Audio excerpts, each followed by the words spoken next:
En tant que directeur général de cette maison, il m'est apparu important que nous puissions réserver, en comité restreint, mais je vois qu'il n'est pas si restreint que cela, un accueil chaleureux à l'association que préside Monique Roux. Et pourquoi ? Parce que nous sommes dans un centre hospitalier universitaire, qu'en 1986, le 30 septembre exactement, était publié au journal officiel la création de l'association dont la plupart d'entre vous font partie, et que depuis 1986, un partenariat continu, durable, comme on dirait maintenant, s'est installé entre votre association et nos CHU, et particulièrement celui qui vous accueille aujourd'hui. Alors dois-je rappeler qu'un centre hospitalier universitaire se caractérise par 3 missions. Une mission de soins qui vaut pour tous les hôpitaux publics, mission de soins de proximité, mission de soins de recours et mission de soins dite de référence. En même temps, une mission d'enseignement et, pour parachever le tout, une mission de recherche. Et ce qui fait la compétence distinctive d'un CHU, c'est sa capacité, de manière très dialectique dans l'organisation et le fonctionnement de ses activités, d'entremêler au quotidien ces 3 missions. Ce qui est difficile, parce que ça nécessite d'être à la fois ubiquitaire et disponible sur 3 missions très différenciées, mais qui, rapportées à la personne prise en charge, à l'étudiant en formation ou au professionnel en développement professionnel continu, et aux nécessités du développement de la connaissance médicale et de la recherche scientifique, donne une unité et donne tous les critères de la performance hospitalo-universitaire.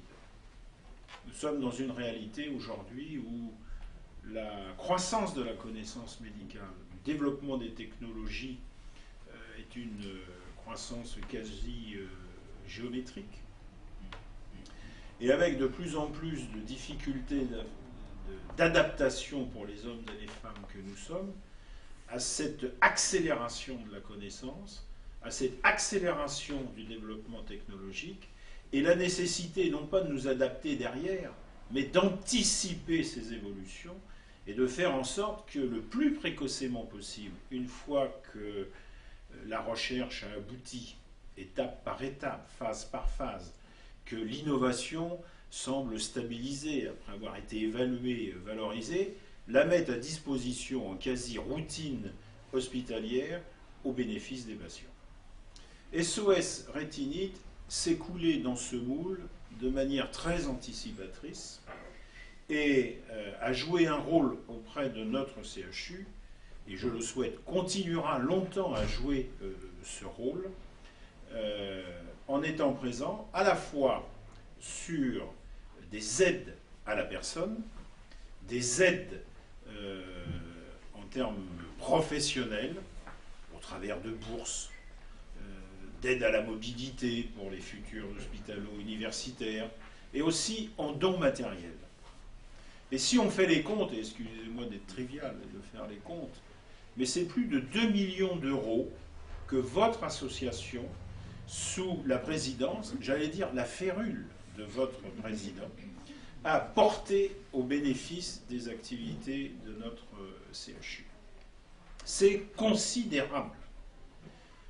Certes, il appartient au CHU d'être le financeur premier et primordial de l'effort de recherche.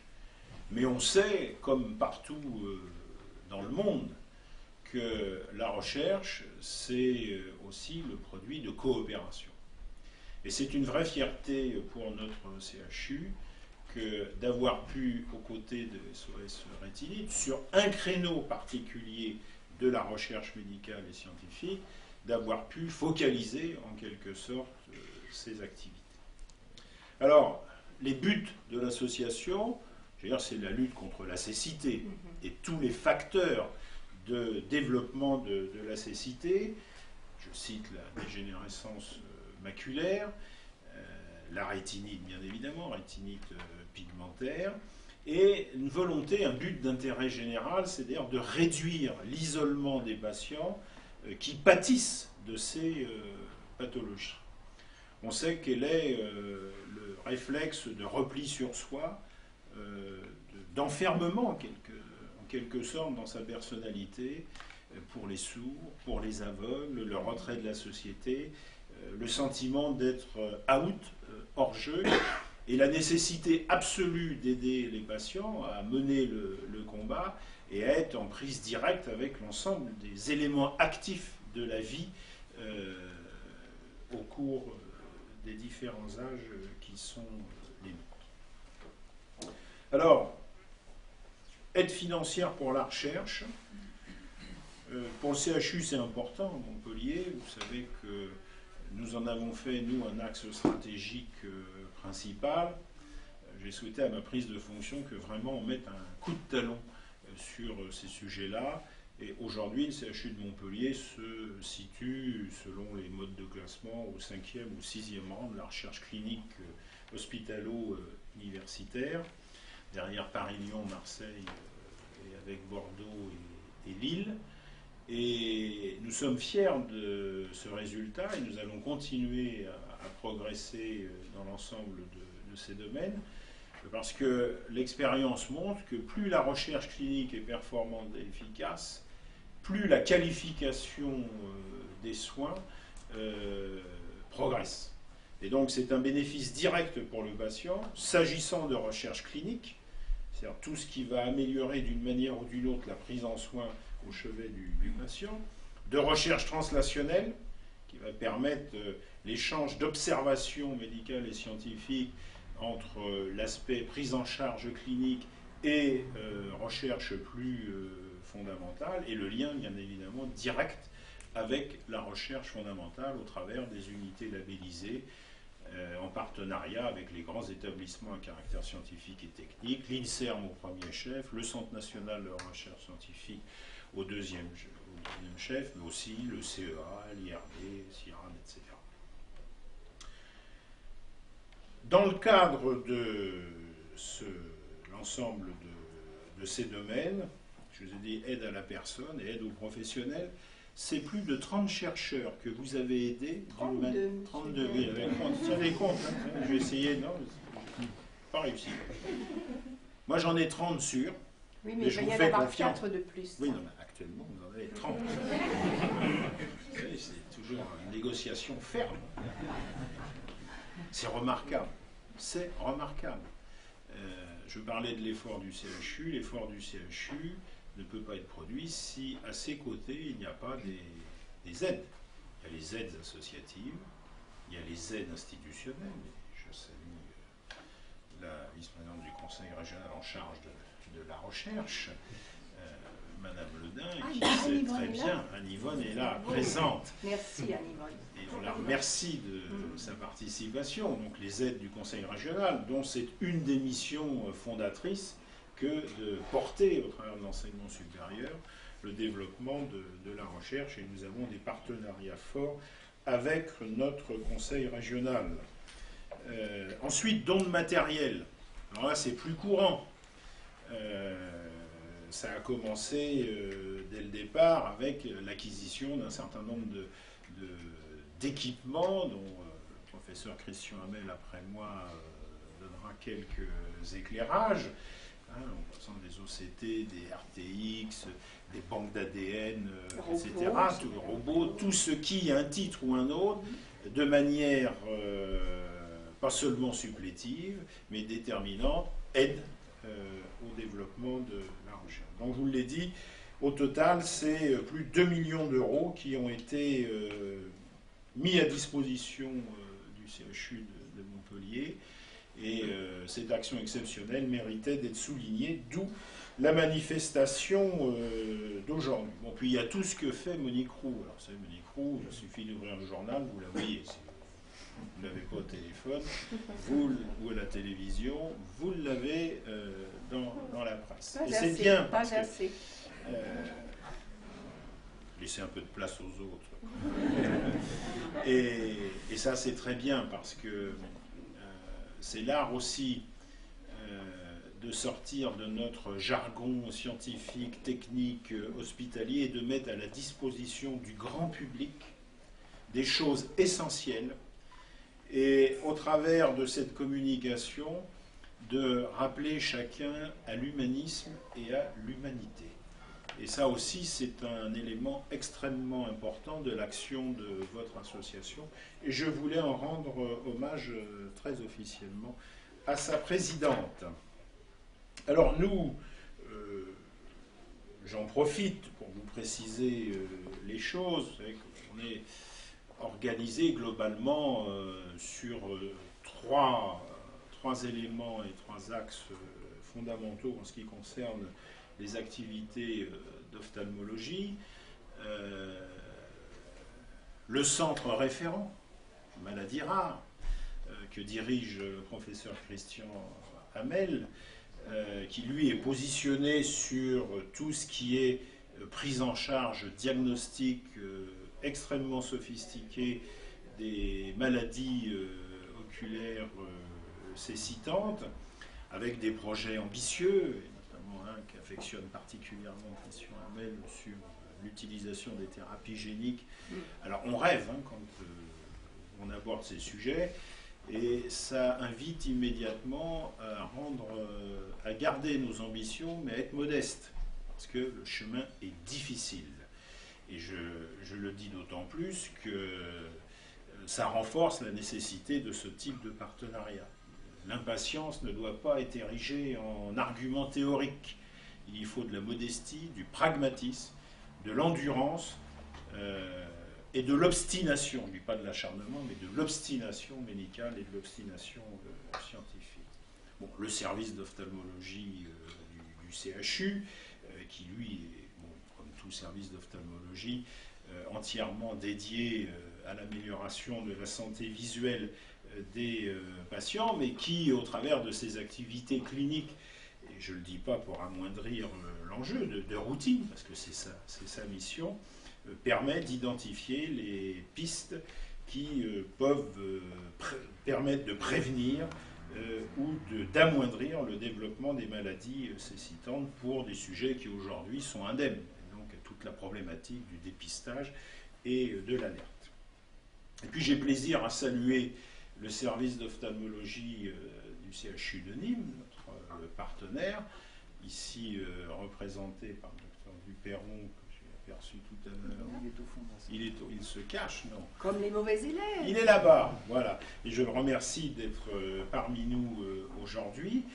Qui a les mêmes missions, bien évidemment, que nous, mais avec un particularisme à mettre tout à fait en avant, avec l'expertise sur la rééducation de la vision, notamment la rééducation de basse vision, et le centre Aramav, avec lequel, bien évidemment, on ne peut qu'envisager le développement des coopérations et l'organisation du continuum de prise en charge entre ce qui se fait ici et ce qui se fait à Nîmes. Je voudrais insister sur le fait que l'ensemble de ces unités de travail, eh bien, elles travaillent ensemble. Souvent on dit Montpellier, Nîmes, etc. Non, on travaille ensemble. Il faut sortir le bouteillon de comptoir.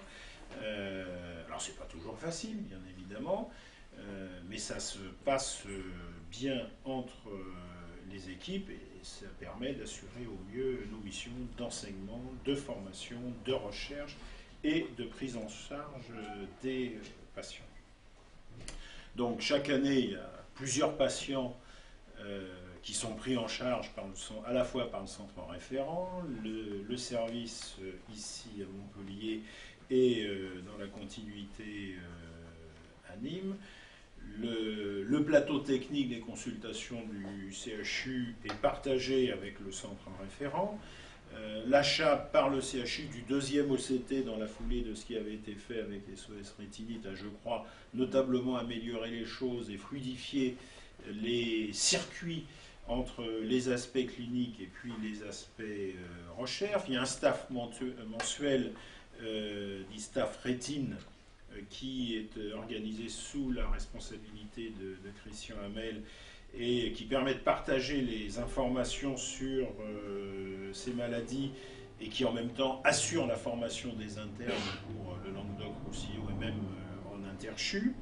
Il y a des projets pour la rétine artificielle, mais là je ne risquerai pas sur ce champ, parce que je vais être immédiatement repris par Monique Roux qui va me faire une leçon, et puis par Christian Hamel qui va recadrer les choses, et je lui laisse le soin de le faire, mais ce sont des voies d'avenir.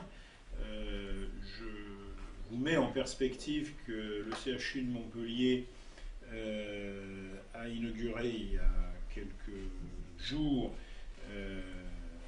le nouvel IRB, puisqu'on a changé d'équipe de recherche sous la direction du professeur Christian Jorgensen, et que la médecine prédictive d'une part et reconstructrice d'autre part est en marche, et que Montpellier est un centre d'excellence dans ces domaines, et bien évidemment, tout ce qui est thérapie génique, utilisation des cellules souches, etc., rentre dans le prisme de cet institut, et il y a des enjeux forts à partager entre l'IRBM et puis, bien évidemment, le centre de référence que dirige Christian Hamel. Donc, pour conclure, je voudrais mettre en avant le rôle primordial de votre présidente.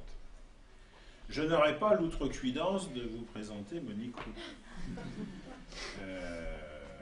D'abord, elle le fait très bien elle-même. Et chacun connaît l'efficacité, la pertinence de son action à la tête de votre association. J'évoquais la férule présidentielle tout à l'heure. Je crois que ça n'est pas qu'une image. L'action quasi publique ou parapublique que mène votre association n'aurait pas l'efficacité qui est la vôtre si, à la tête de votre association, vous n'aviez pas le niveau d'exigence de votre président. Alors c'est une exigence sucrée, mais qui est toujours ferme. Toujours ferme. Mais vous n'auriez pas ces résultats si vous n'aviez pas une gouvernance faite d'une main de fer dans un gant de velours. On aime bien. Je crois que c'est nécessaire. Exigence pour vous, exigence pour nous. C'est ça aussi le partenariat. Et nous avons, à égalité de droits et de devoirs, des comptes à nous rendre. Et aujourd'hui, c'est aussi un compte rendu par le CHU à votre association au travers du salut adressé à votre action. Monique Roux a eu ses mérites reconnus, était des 96 nommé chevalier dans l'Ordre national du mérite, puis promu, élevé à la dignité d'officier en 2010, je crois. Précédemment, en 2003, elle a été honorée par sa nomination dans l'Ordre national de la Légion d'honneur, et ça n'était que justice et reconnaissance, et bien évidemment, je m'associe institutionnellement du fait de ma fonction dans ses honneurs et ses mérites, et au travers des distinctions dont elle a été récipiendaire, c'est toute votre action qui est saluée, et les hospitaliers qui sont à mes côtés aujourd'hui vous saluent dans l'initiative et le succès de vos initiatives. Donc, pour conclure, moi, en tant que directeur général du CHU, je ne peux que me réjouir des relations partenariales que nous avons eues ensemble, me réjouir par avance de celles que nous allons développer sur des enjeux technologiques, biomédicaux, médicaux, scientifiques et aussi un peu chirurgicaux sur les objets qui sont les vôtres dans vos statuts associatifs. Vous confirmez, vous l'avez bien compris, que le CHU est totalement engagé dans le développement de ses politiques de recherche et que le domaine visuel est une terre d'élection privilégiée et prioritaire dans ces thématiques. Et donc souhaiter à votre présidente et à votre association et à chacune et chacun d'entre vous plein succès dans vos actions, vous encourager à les faire prospérer. Nous sommes heureux de vous avoir à nos côtés et nous ferons en sorte d'être toujours dignes de votre attention et de votre sollicitude. Madame la Présidente, merci pour tout.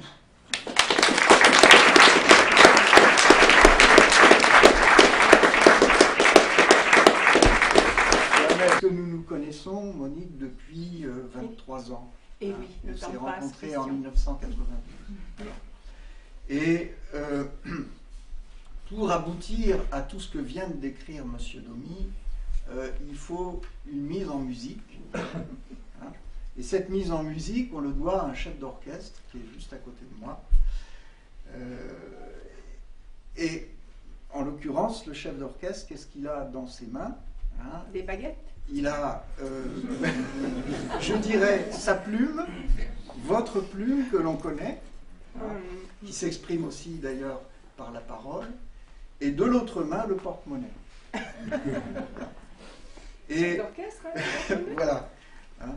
Et c'est avec ces deux outils, finalement, que Monique Roux a pu, finalement, faire émerger, avec quelqu'un qui n'est pas là aujourd'hui, mais qu'il faut mentionner, qui est le professeur Bernard Arnault. Absolument, je l'aurais dit tout à l'heure. Hein, faire émerger à Montpellier, et je dirais dans le Languedoc-Roussillon, une structure avec diverses composantes, dont l'objectif est bien sûr d'assurer du soin, comme on l'a dit, mais surtout de faire progresser les connaissances et de faire avancer la recherche et ses applications. Et donc, c'est grâce à ce que Monique a pu faire que mon équipe de recherche, dont une partie est présente ici, Levez la main. Je les remercie d'être venus, des chercheurs, voilà, qui travaillent au quotidien et qui font avancer les choses.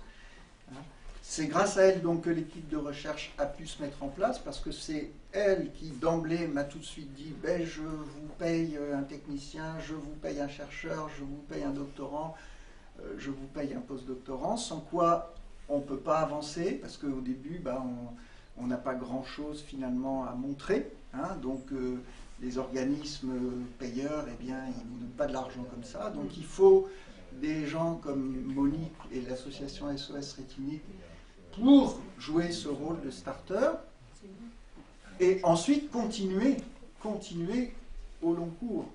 Hein. Et c'est ça qui est absolument remarquable, c'est que ça n'a pas été seulement une aide ponctuelle pendant 1 an, 2 ans au départ, c'est une aide maintenant qui dure depuis 25 ans. Depuis 90. Depuis 90 et qui va continuer puisque Monique si m'a Dieu me garde. Annoncé il y a 1 mois, elle me téléphone en me disant « Christian, je vous donne 50 000 € pour un chercheur qui travaille sur les cellules souches, la thérapie cellulaire et la thérapie génique. » Alors j'ai immédiatement dit ça à toute mon équipe, et puis alors c'est bien, mais il faut réfléchir à la personne qu'on va prendre pour faire ça, exactement dans quel sujet. Mais c'est pour vous dire la spontanéité avec laquelle Monique et sa générosité, il y en a 2 de plus aujourd'hui. Voilà. Donc, je crois que les choses vont vraiment avancer.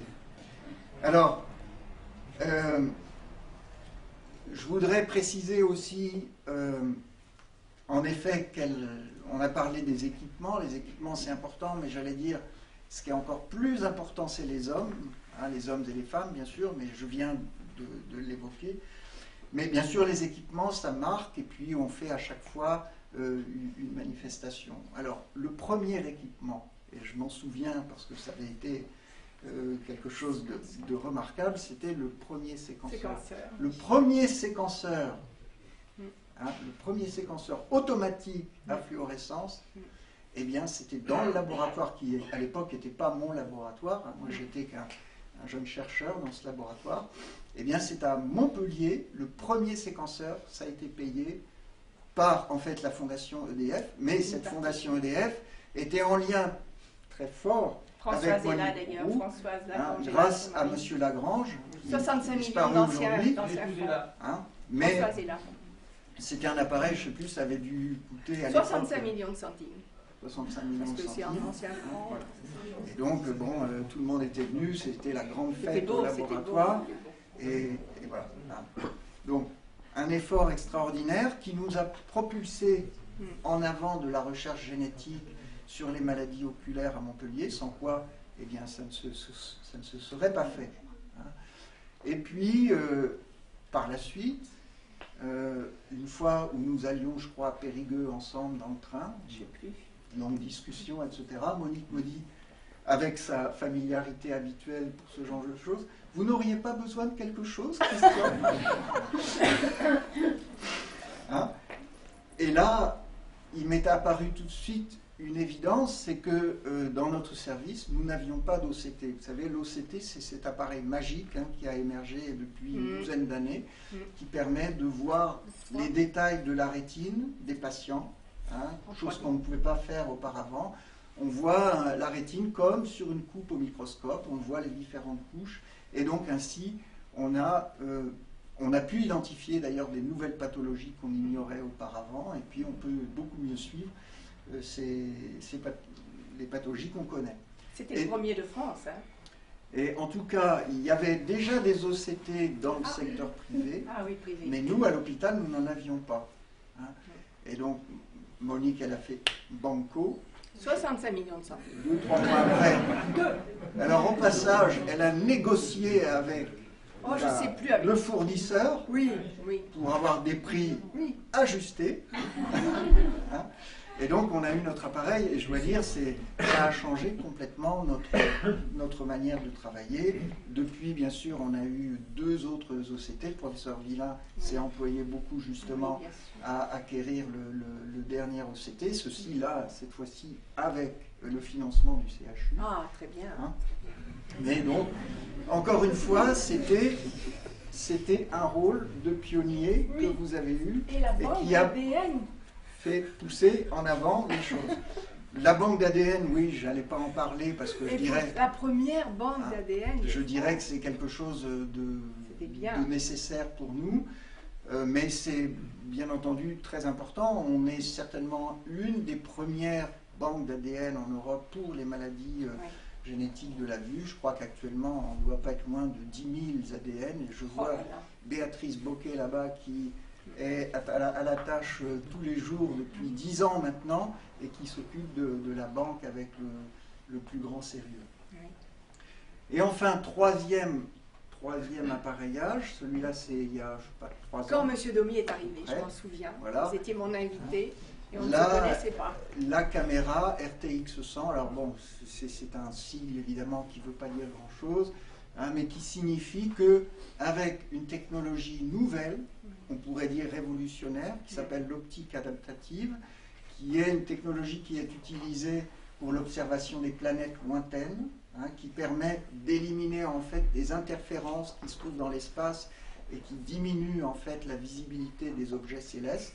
Bon, on peut faire la même application dans l'œil puisque l'œil est transparent. Donc ça permet de diminuer toutes les petites saletés qui se promènent dans notre œil, dont on ne se rend pas compte. Et grâce à ça, on augmente considérablement la résolution et ainsi on arrive à voir les cellules, les cônes, qui sont des photorécepteurs dans la rétine. On arrive à les voir, les compter, regarder la forme qu'ils ont et donc suivre ces anomalies des cônes dans les pathologies. Et on a déjà fait plusieurs études grâce à cet appareil d'une valeur de 150 000 €, Monique, c'est ça? Que Monique a encore, bien sûr, négocié au meilleur prix, mais enfin, c'était quand même... bien tout honneur. C'était quand même 125 000 € le meilleur prix. Oui, le meilleur prix, j'ai fait descendre jusqu'à là. Donc vous voyez que c'est des montants qui sont vraiment très très importants. Donc, votre parcours, et j'allais dire notre parcours commun, est jalonné aussi d'un certain nombre d'aventures. Oui, il faut pas attention, il ne faut pas tout dire, Christian. Bien tout honneur, bien sûr. Hein. Je parle d'aventures scientifiques, d'aventures sportives, ah oui. Car Monique, là encore, a été la première en France à instaurer un relais pour la vue. Pendant 7 ans. Qui a été pris par d'autres maintenant. Et je vois d'anciens coureurs qui sont là. Merci, tu es là, Serge, tu es là? Merci d'être présent. Ah, mon grand Serge, tu es là. Donc gentil. Pendant 7 ans, on a fait le tour de la France. Oui. 250 conférences. Avec des coureurs valides et d'autres handicapés. Tous handicaps confondus. Conférences midi et soir. Oui. Hein. Et donc, bon, c'était à la fois un vrai plaisir parce qu'on partageait ensemble avec vous, avec les coureurs, avec nous les scientifiques, des grands moments de convivialité. Ah, oui. Certains ne sont plus là, malheureusement, mais c'était vraiment un très grand plaisir. C'est grâce à nous, c'est grâce à elle que nous connaissons la France maintenant. Ah, n'exagérons. 210. 250 000 jusqu'au Conseil de l'Europe. Hein. Oui. Alors à côté de cette manifestation, il y en a eu plein d'autres. On a eu pas mal de concerts de tous ordres, des concerts super rock où vous sortiez avec les oreilles. Mais là c'est l'ORL. Voilà. Oui, syndrome de Usher. Voilà. Et donc toujours, comme vous l'avez dit, Monsieur Domy, toujours la fermeté. La volonté d'aller de l'avant, la volonté de trouver le plus d'argent possible pour pouvoir continuer les recherches. Alors ces recherches, je vais quand même en dire quelques mots. Depuis maintenant presque 10 ans, dans l'équipe que je conduis au laboratoire INSERM 1051, qui est actuellement dirigé par Jean-Luc Puel, qui est ORL, donc se complète, on fait de l'œil, on fait de l'oreille, on fait aussi autre chose d'ailleurs dans le laboratoire. Donc depuis une dizaine d'années, on s'est engagé résolument dans la voie thérapeutique, puisque auparavant on a fait beaucoup de génétique, qu'on continue d'ailleurs à faire, mais on a pris conscience que c'était évidemment très important pour les patients, et c'était même très important pour notre survie, je dirais, à nous. Parce que les patients qui viennent nous voir, si on leur dit, écoutez, vous avez tel truc, on ne peut rien faire, au revoir, eh bien, vous pouvez être sûr qu'ils ne reviendront pas la prochaine fois. Donc, on s'est engagé dans la recherche thérapeutique sous de différentes approches, en privilégiant les approches de thérapie génique, puisque, comme on travaillait déjà sur les gènes, c'est ce qu'on sait faire et c'est ce qu'on comprend le mieux, et ce qui, finalement, est relativement facile à faire si on compare ça à la thérapie cellulaire ou à la thérapie pharmacologique. Et donc, dans le laboratoire, on a pas moins de 4 projets de thérapie génique pour ces différentes maladies. Certains sont avancés, d'autres sont moins avancés. Et actuellement, en fait, on est proche de pouvoir mettre en application ces projets, avec bien sûr le concours de l'IRMB, comme cela a été dit. L'élément qui freine, c'est l'argent, parce que lorsqu'on passe à des projets des essais cliniques chez l'homme, eh bien, l'argent nécessaire, c'est plus 50 000 € comme on l'a vu, pour payer, par exemple, un chercheur pendant 1 an. Ça va être 1 million d'euros pour pouvoir payer la production du vecteur et puis payer la toxicologie réglementaire et puis encore après 1 million d'euros pour faire l'essai lui-même. Donc là, on est, je dirais, on fait feu de tout bois pour essayer de trouver cet argent. Les chercheurs avec qui je travaille sont présents et pourraient le dire. C'est quelquefois fort déprimant parce que, bon, on a une piste et puis cette piste ne s'avère pas bonne, etc. Alors on a créé une boîte de biotechnologie pour essayer de récolter des fonds. C'est ce qui est en train de se faire en ce moment. J'espère que ça va se concrétiser et que du coup on pourra avancer et que d'ici 2 ans, Monsieur Domy, on pourra, dans ce beau service, pouvoir démarrer ces essais cliniques. Voilà, je terminerai mon discours que j'avais préparé, mais je n'ai pas du tout dit ce que j'avais préparé, mais ça tombe très bien, hein, en disant que c'est absolument essentiel pour pouvoir réaliser ces projets d'avoir une cohésion d'ensemble. Et je rejoins tout à fait ce qu'a dit M. Domy précédemment. Le centre de référence avec ses médecins, je travaille avec Isabelle Meunier qui est ici présente, qui est aussi ophtalmologiste et qui contribue beaucoup à l'avancée des soins et de la recherche, mais ce n'est pas suffisant. Il faut des liens étroits avec le service d'ophtalmologie de M. Villain, et ça fonctionne, hein, avec les jeunes qui sont formés dans ce service, et aussi des liens étroits avec nos partenaires nîmois, qui, comme l'a dit M. Domy, eh bien, ont cette spécificité de la rééducation, et maintenant il va y avoir des essais d'implantation qui vont enfin pouvoir se réaliser ici en Languedoc-Roussillon. Hein, c'est important parce que ça a commencé à Paris, à Strasbourg, à Bordeaux, et maintenant ça vient ici, donc on va pouvoir apporter quelque chose aux patients, et ça se fait grâce à nos travaux en commun, et je n'oublie pas non plus nos partenaires privés qui veulent aussi avancer dans ce sens-là, et avec qui j'espère on pourra former un ensemble très cohérent au bénéfice de tous. Voilà. Donc Monique, un immense merci pour tout ce que vous avez fait pour nous. Je sais qu'on va pouvoir continuer à travailler ensemble, et je vous souhaite, ainsi qu'à SOS Rétinite, une longue vie, si Dieu veut, et beaucoup de bonheur. Merci.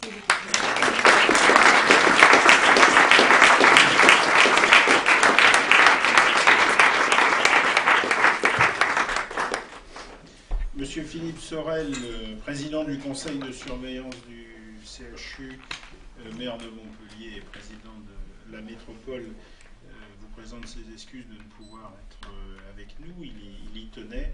Il est représenté aujourd'hui par Madame Chantal Lévy-Rameau, qui est membre de son équipe municipale et métropolitaine et membre du conseil de surveillance de notre CHU. Bonjour, merci Monsieur Domy. Vous m'avez pris ma première réplique. Hein. C'est celle où j'excuse Monsieur Sorel. Voilà. Donc, c'est toujours avec un grand bonheur que je viens dans les locaux du CHU, Monsieur le directeur, puisque j'ai appris avec vous à inaugurer, à découper des rubans, hein, ma vie de jeune élu. Hein. Merci Monsieur Domy. Madame Roux, je suis vraiment ravie d'être ici aujourd'hui parce que, bon, j'avoue que je ne vous connaissais pas personnellement, et c'est vraiment un grand bonheur de rencontrer une personne comme vous. Je pense que vous êtes vraiment l'exemple de la femme d'action, de la femme d'engagement, et avec vous, il n'y a pas besoin de parité, il n'y a pas besoin de l'imposer. Vous êtes là et vous faites les choses bien, avec humour, avec ténacité, comme tout le monde l'a dit, et avec beaucoup de conviction. Donc je remercie le CHU d'organiser cette cérémonie avec vous tous, parce que vous œuvrez pour ce développement, comme tout le monde l'a dit, de ces nouveaux procédés, de ces traitements dans la rétinite et les autres pathologies. C'est vrai que favoriser l'accès, Monsieur Hamel, vous l'avez dit, de ces patients aux innovations thérapeutiques, c'est vraiment un grand chemin. C'est très difficile parce que c'est vrai que les chercheurs sont là, les bonnes volontés sont là, mais aussi il faut beaucoup d'argent. Mais ce qui est important aussi avec votre association, madame, c'est d'assurer l'information des patients. C'est de leur expliquer qu'ils ne sont pas tout seuls. Les associations de patients, c'est vraiment aussi cette cohésion de groupe qui permet à ces patients atteints de pathologies souvent très lourdes, invalidantes ou affichantes, de savoir qu'ils ne sont pas tout seuls, de savoir qu'ils peuvent communiquer, qu'ils peuvent se reconnaître. Et donc l'association sert aussi de miroir. Donc je vous remercie encore. Cette association génère donc ce centre de recherche dont vous avez parlé. Et puis j'ignorais un peu qu'on pouvait dans ce domaine-là faire de la négociation à ce point. C'est vraiment très bien. Mais c'est vraiment magnifique comme engagement. Moi, dans mon exercice professionnel, j'ai été amenée, puisque je suis dermatologue, au cas où, bon, comme on ne me connaît pas trop, donc je me présente un peu. Et c'est vrai que j'ai été amenée à négocier un appareil en tant que... Mais c'est vrai que c'est pied à pied que ça se fait. Ça n'avait aucune commune mesure avec ce que vous évoquez. Et ça m'impressionne vraiment beaucoup. Bon, donc c'est vrai que je salue, donc Madame Ledin, vous avez été saluée, je salue Madame Dardet, la première vice-présidente de la métropole, qui est ici présente. Et c'est vrai que cette métropole de Montpellier, elle a 7 piliers maintenant, 7 piliers fondamentaux, mais c'est vrai que son premier pilier reste la santé. Et la santé, au sens vraiment, la définition c'est celle de l'OMS, celle du bien-être physique et bien-être psychologique. Donc c'est vrai que par des associations comme la vôtre, c'est vrai qu'on répond à ces deux problématiques. Bien sûr, c'est soigner les patients, c'est la recherche, c'est répondre, essayer d'avancer, mais c'est aussi, comme je l'ai dit tout à l'heure, grâce à l'association, réaliser l'encadrement à tous les moments des patients, de faire en sorte qu'ils puissent être eux-mêmes aussi acteurs de leur propre prise en charge. Merci à tous.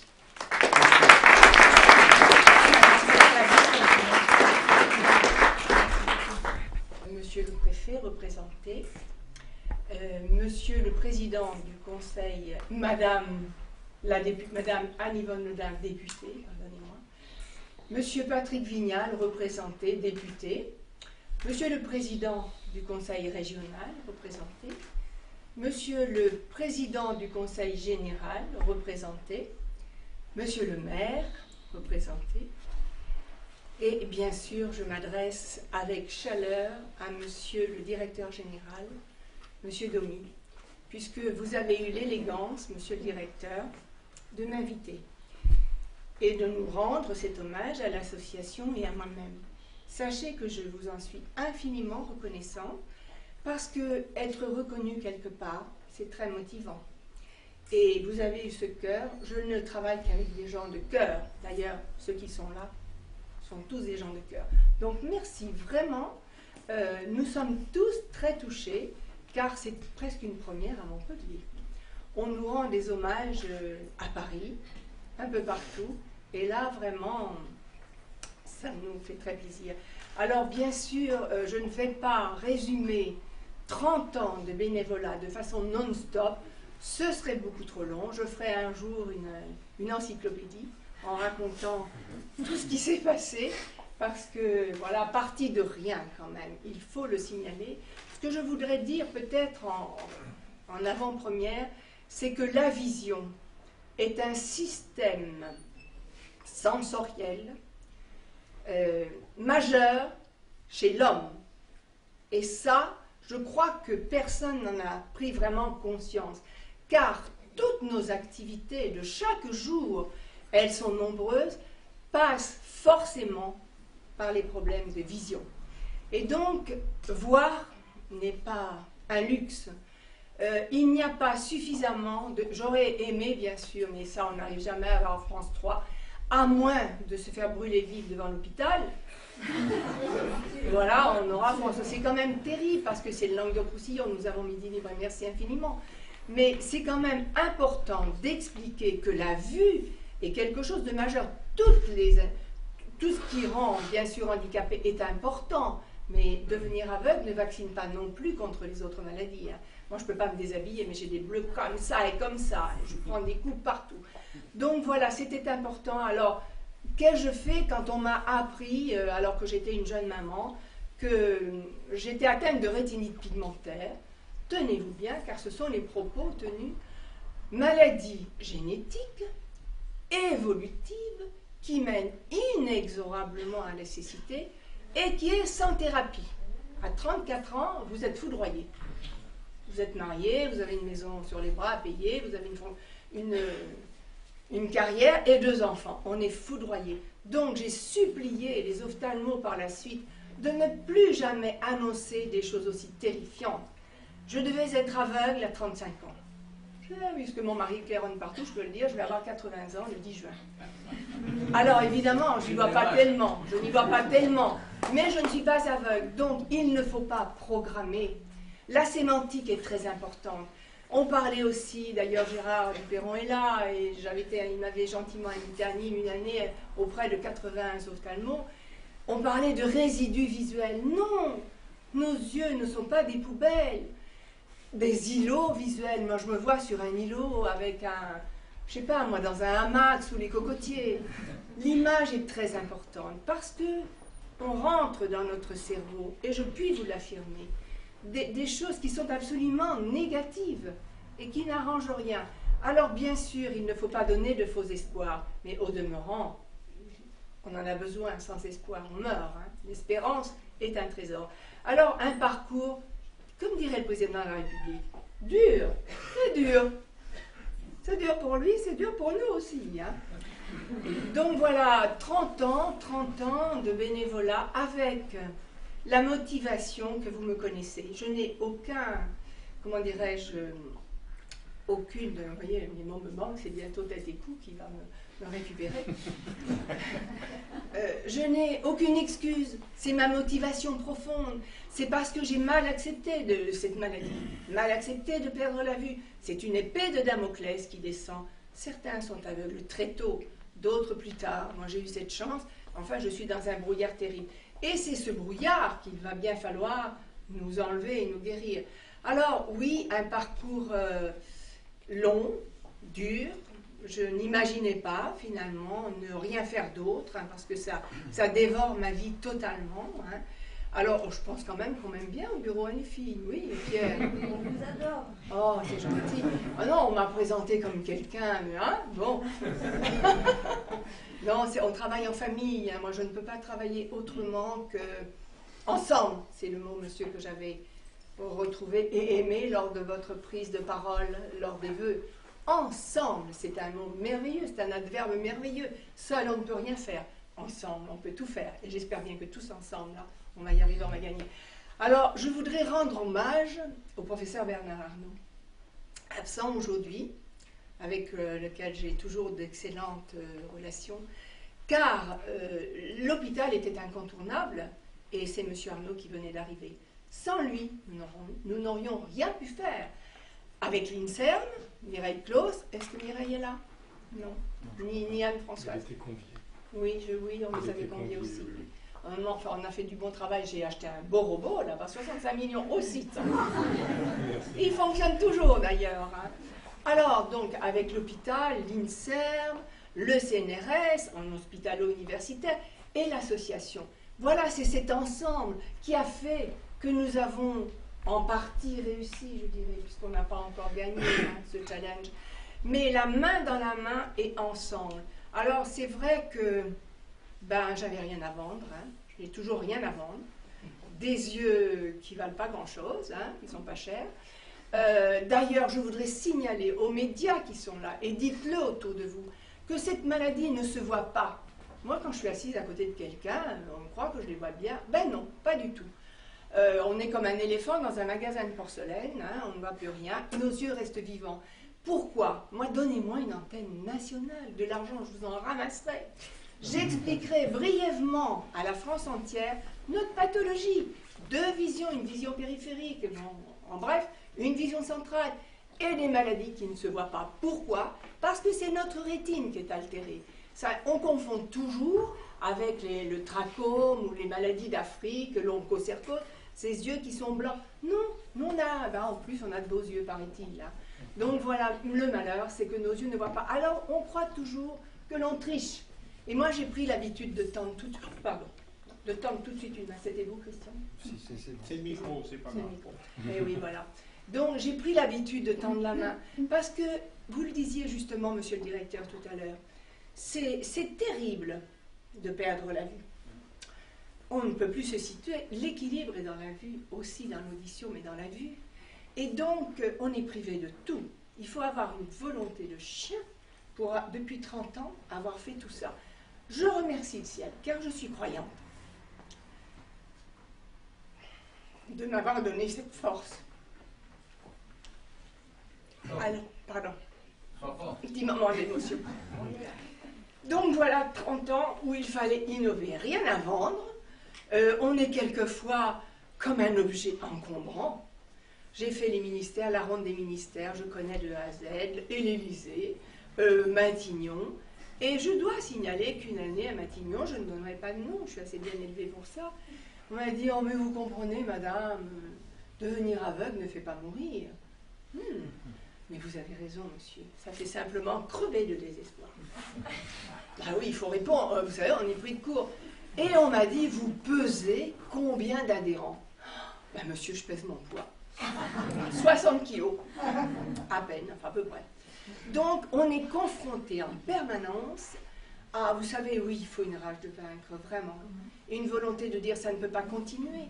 À l'orée de ce 3e millénaire, avec une technologie de pointe, avec des chercheurs hors pair, des gens qui ont envie d'avancer, des gens qui veulent travailler, mais par manque de moyens financiers, je trouve ça scandaleux. Alors je vais vous réserver une surprise pour tout à l'heure, puisque je pense que le PSG, je m'entraîne depuis 30 ans, le PSG va m'embaucher. Et je vais gagner 2 ou 3 millions pour vous, et 800 000 par mois. Hein, voilà, je m'entraîne. Voilà, donc, oui, nous aurons de l'argent. Bien sûr, il nous faut énormément d'argent. Alors, commencer une association de façon empirique. En pionnière, il n'y avait personne qui avait pensé à promouvoir la recherche. Il y avait certes de nombreuses associations de mal et non-voyants qui ont toute leur importance, attention, mais personne n'avait pensé à promouvoir la recherche. Si on ne cherche pas, on ne risque pas de trouver. Et donc, dans ma petite tête, je me suis dit, voilà, qu'est-ce que je peux faire pour la recherche? On part de zéro, rien, pas un adhérent, on vous dit, vous êtes un cas unique.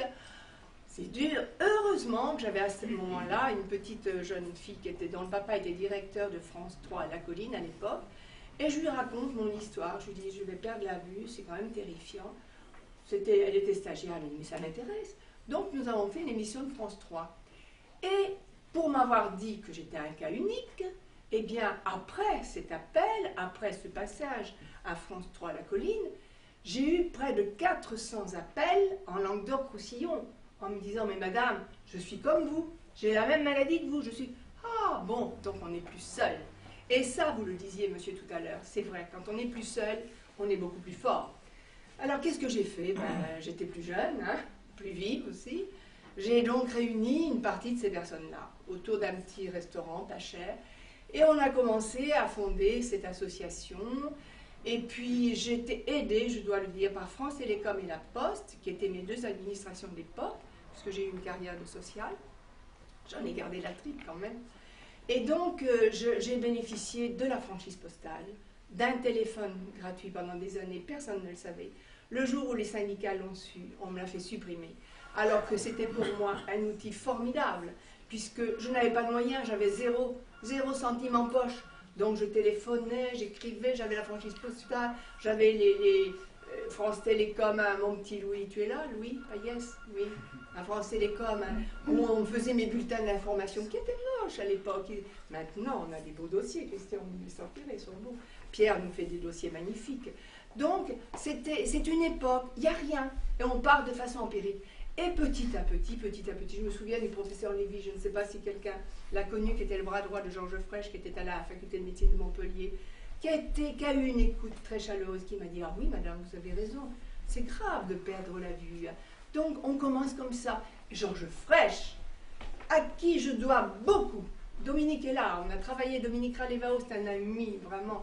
On a travaillé des fois et des fois ensemble pour mettre en place pas n'importe quoi, mais quelle action peut-on démarrer? Oui, un petit concert ici, là, autre chose, là encore ça. Il fallait informer, il fallait sensibiliser, il fallait médiatiser. Vous le savez à l'heure actuelle, il faut être vu, lu et entendu. Euromédecine, Georges Frêche m'a fait alors des rubans, j'en ai coupé un.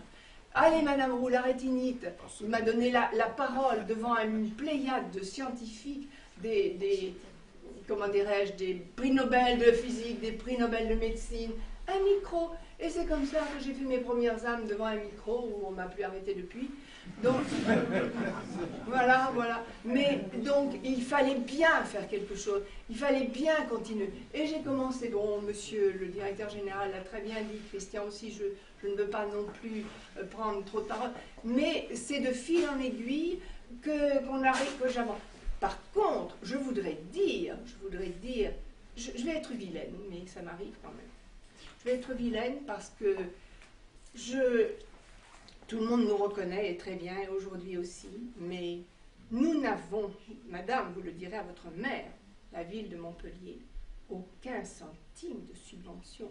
Moi, je vis ça comme une offense, parce que comment une association comme la nôtre, reconnue d'utilité publique de surcroît, vous savez, du fin fond de notre province, loin de Paris, moi j'avais pas de piston, hein, eh bien j'ai présenté 3 fois la demande de reconnaissance d'utilité publique, et la 3e fois nous l'avons eue, et mérité, être reconnue d'utilité publique, faire le travail que nous faisons, avoir 3 salariés, dans mon elles sont là les petites, hein, et Pierre et tout, 3 salariés, je pense même que je dois avoir monsieur Menon, qui devait être là, mon expert comptable professionnel, le commissaire au compte professionnel, tout ça, c'est 22 000 € de charges par an. Il faut les sortir aussi. C'est ça en moins pour la recherche. Je le regrette beaucoup. Parce que moi, mon rêve, c'est de donner tout l'argent à la recherche pour qu'on avance plus vite. Donc, quand nous avons consulté la liste des subventions, cette année, il y en a des pages. Ben, tout le monde cherchait désespérément le S, SOS Rétinite. Zéro. Pourquoi? Là, je suis humiliée. Car je pense que nous méritons d'être aidés, ne serait-ce que pour notre fonctionnement, parce que dans notre association, tout est fait dans notre bureau. Je vous invite à venir chez moi. Nous avons tout, photocopieuse qui grossit, qui agrandit, qui fait la couleur. Nous faisons les dossiers. Nous avons 3 postes en réseau, 3 postes informatiques en réseau. Nous travaillons comme des damnés. Pour la recherche, certes, mais nous avons des adhérents dans toute la France. Et pour eux, c'est quelque chose d'important. Ils ont une écoute chaleureuse, je peux vous le dire. Moi, je passe des heures au téléphone avec des personnes à n'importe quelle heure du matin ou de la nuit quelquefois. À 3 heures du matin, il m'arrive d'avoir des petites grand-mères désespérées. Madame, je deviens aveugle, qu'est-ce que je fais? Vous n'imaginez pas l'importance de l'écoute et de ce travail social. Nous faisons, dans notre association, un travail de social. Les ministères devraient nous donner un peu d'argent, un peu. Enfin, moi, j'y passe ma vie, mais c'est beaucoup, c'est trop. Donc, charger une mission, ce serait bien, mais on ne peut pas nous donner une mission avec de l'argent dans le bout, là. VRP aussi, VRP, je vous trouve de l'argent, je vous garantis. Donc, voilà, donc c'est un parcours long. Nous avons fait ces relais pour la vue, c'était absolument somptueux, d'amitié, de gentillesse, de solidarité. On a été connus dans la France entière, nous avons semé comme le petit poussé. Personne n'avait fait ça. D'ailleurs, on peut le dire là, lorsque nous arrivions dans les villes, évidemment, jamais en pays conquis, hein, on est bien élevés, donc on était très bien reçus dans les municipalités, ça se préparait longtemps à l'avance, c'est un travail énorme, croyez bien qu'on ne part pas comme ça de Montpellier pour arriver et coucou, nous voilà. J'ai un recueil là qui est gros comme ça, dans toutes les villes de France bien reçues, mais nous, aucun ophtalmo n'était présent. Par contre, le patron d'ophtalmologie, bien sûr, était là, et on lui laissait, c'est normal, le soin de faire sa conférence. Monsieur le professeur Hamel peut le dire, cher Christian, je peux le dire, eh bien, personne ne connaissait la rétine pigmentaire. Donc, on les mettait quelquefois un petit peu dans l'embarras, mais on les a obligés à se renseigner, à être sensibles, et nous avons fait, donc, pendant 7 ans, jusqu'au Sénat. Au Sénat, Anne-Yvonne, chère Anne-Yvonne, vous pouvez le dire, on m'a même fait payer la salle, figurez-vous. J'ai payé la salle du Sénat. 360 € ou 360, je ne sais plus. Eh oui, on me fait tout payer, c'est quand même terrible. Moi qui n'ai rien à vendre. Alors, donc, 7 ans magnifiques qui nous ont permis d'avoir des dons, d'avoir des adhérents, et un relationnel qui marche par la suite, puisque l'argent, rien n'est pérenne. J'arrive de Paris, là, j'ai donné un coup d'envoi sur le stade de rugby, Jean-Bouin.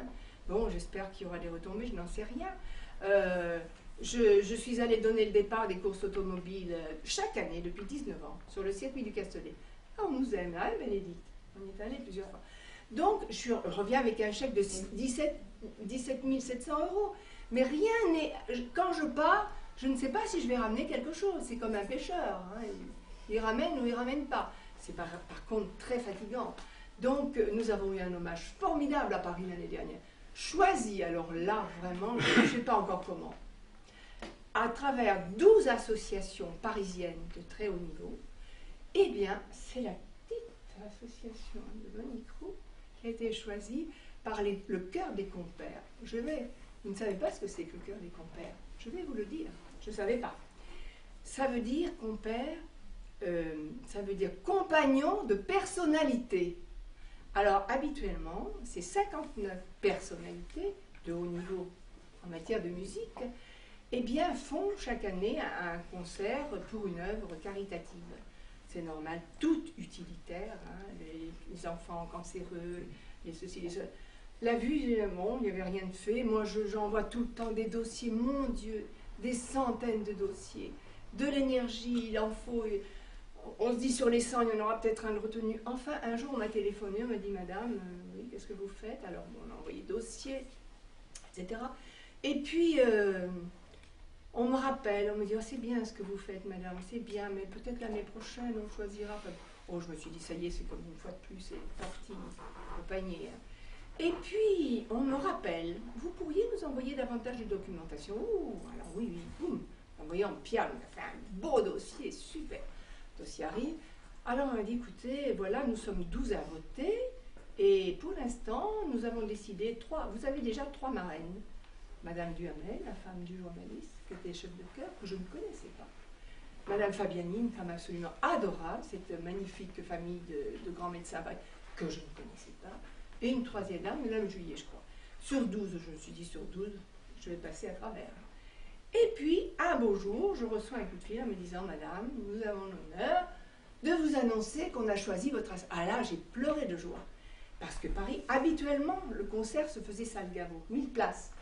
Et justement, cette fois-ci, c'était le Châtelet, 2000 places. On m'a dit, madame, ce sera à guichet fermé. Christian était témoin. Nathalie, mon mari, enfin bref. Hein. Donc, c'était somptueux, non? Alors, 2000 personnes. Des personnalités, certes, vraiment. Des ministres, en veux-tu, en voilà. D'ailleurs, Rosine Bachelot m'a dit, alors madame, vous m'avez oublié, moi qui vous ai décoré. Je lui ai dit, mais je ne savais pas que vous étiez là. Bon, donc voilà, la garde républicaine. Il faudrait qu'on les invite à Montpellier. Il faut que la ville me fasse un truc pareil. Monsieur Jean-Pierre Grand, qui se fait représenter d'ailleurs, aujourd'hui, pardonnez-moi, eh bien, m'offre son palais des sports. Il faut faire venir la garde républicaine. Il n'y a plus de militaires à Montpellier. Il faut ramasser de l'argent avec eux. Moi, des projets plein la tête, j'en ai plein pour ramasser de l'argent. Encore faut-il qu'on m'aide. Donc, la garde républicaine a joué Mendelssohn de façon merveilleuse.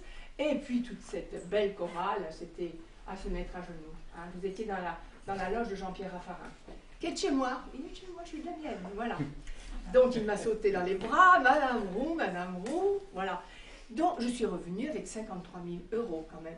Et notre grand chancelier de la Légion d'honneur, que j'avais invité, que je ne connaissais pas, qui était au demeurant invité aussi par les compères, bien évidemment. Tu as pris la parole aussi. Comment? Tu as pris la parole. Ah, j'ai rendu la parole comme je le fais aujourd'hui. Avec beaucoup d'émotion, j'en ai aussi beaucoup aujourd'hui. Et donc, le chancelier m'a envoyé 1 000 € la semaine suivante. Il a dit qu'il découvrait l'œuvre, la cause.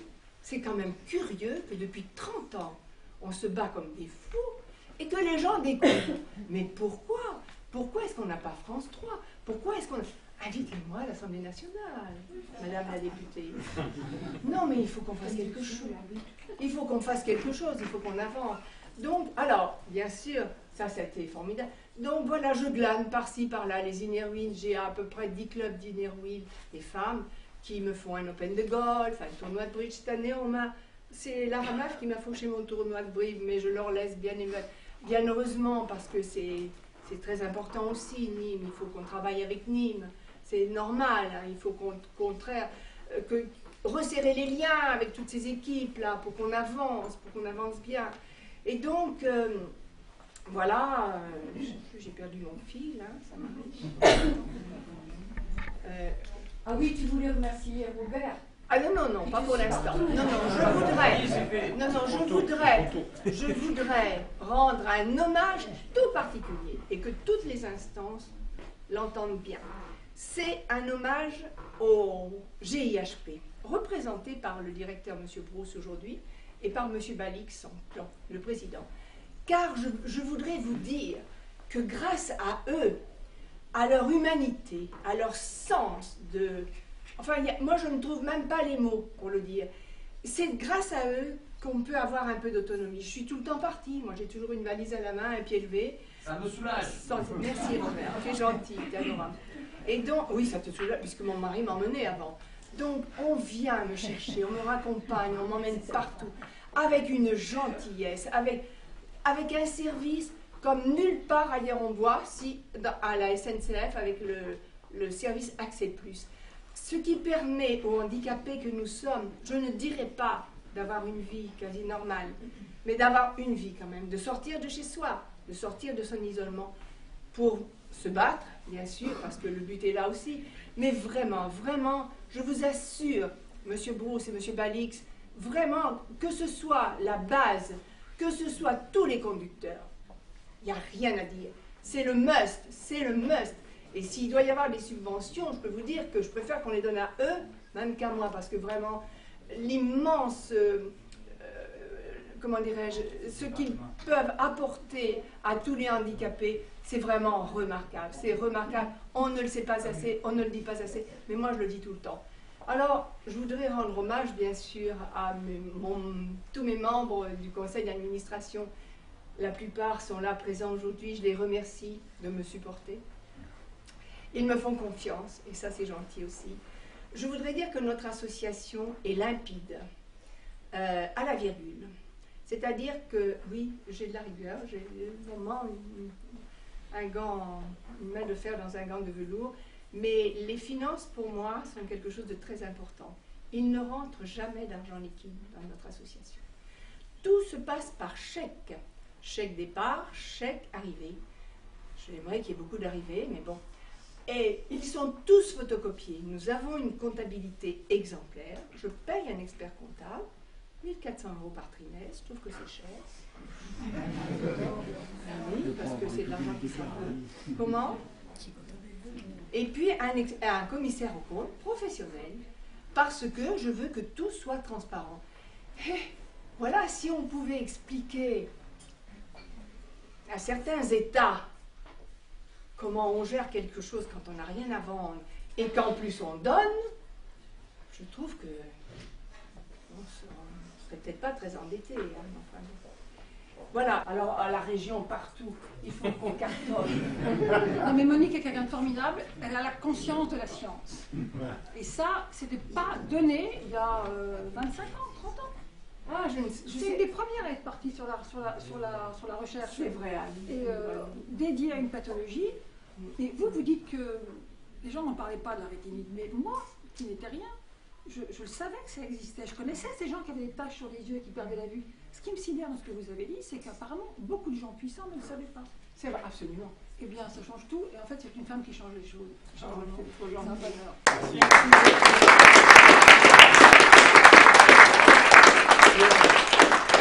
Je vous invite à faire demi-tour et aller à l'autre extrémité de la salle.